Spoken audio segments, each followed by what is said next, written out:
Bonjour. Aujourd'hui, on va s'attaquer à une question absolument essentielle pour toute organisation qui cherche à progresser. Comment être sûr que les formations qu'on propose servent vraiment à quelque chose?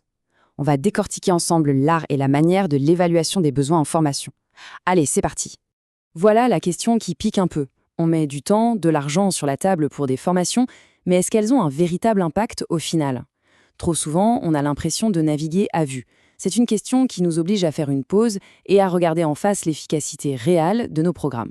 Un turnover qui grimpe en flèche, une productivité en berne, une résistance au changement, ça, ce sont des symptômes qu'on retrouve dans beaucoup d'organisations. Et l'erreur, ce serait de sauter tout de suite sur une prescription de formation toute faite.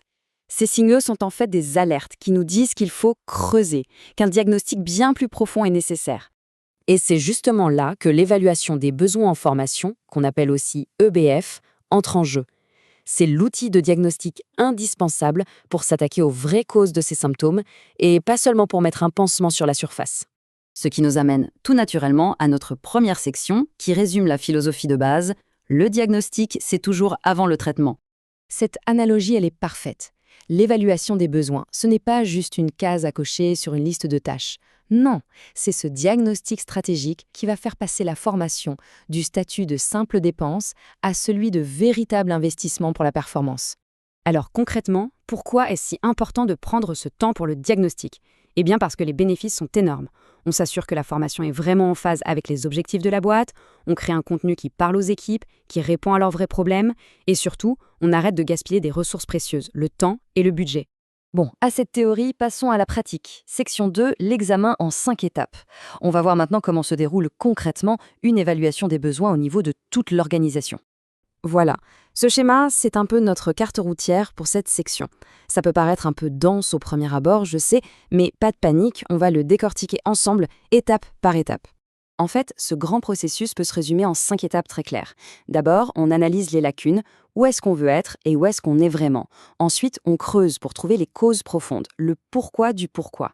Après ça, on choisit l'intervention. Et attention, la formation n'est pas toujours la solution miracle. Si c'est le cas, alors on passe à l'étape 4 pour définir les besoins précis.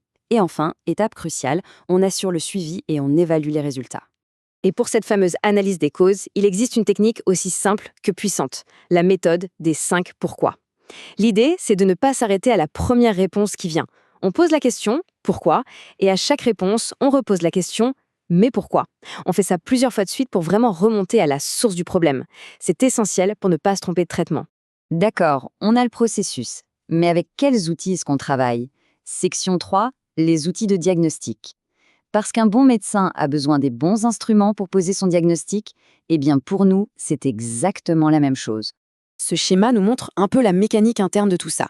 On part d'une identification des besoins, puis on utilise toute une palette de méthodes, des entretiens, des enquêtes, pour collecter un maximum de données.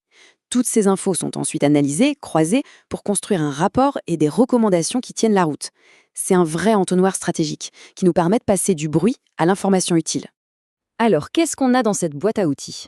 On peut commencer par analyser les documents qui existent déjà. On peut lancer des questionnaires pour avoir une vision large. On peut mener des entretiens pour aller en profondeur. On peut aussi faire de l'observation directe sur le terrain et organiser des groupes de discussion pour faire émerger les besoins collectifs. Et quand on fait des enquêtes ou des entretiens, le choix des questions est primordial. D'un côté, on a les questions fermées, du genre notées de 1 à 5. C'est parfait pour avoir des chiffres, des données faciles à quantifier. De l'autre, les questions ouvertes. Là, on va chercher de la richesse, des idées, du contexte.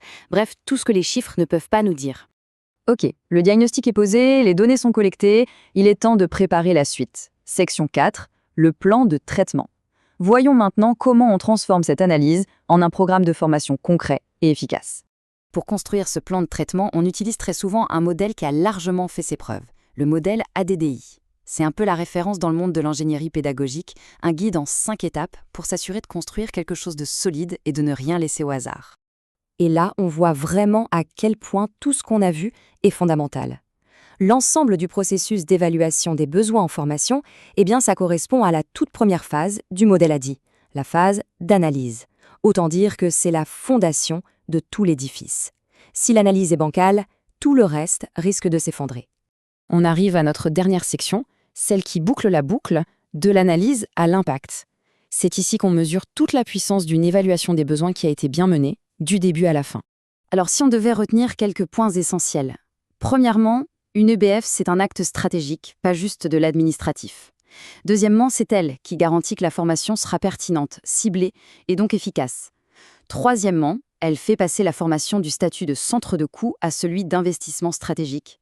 Et enfin, c'est la seule base solide pour une amélioration de la performance qu'on peut vraiment mesurer.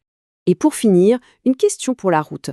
En observant une organisation quelle qu'elle soit, quel serait le tout premier symptôme qui mériterait une analyse approfondie des besoins?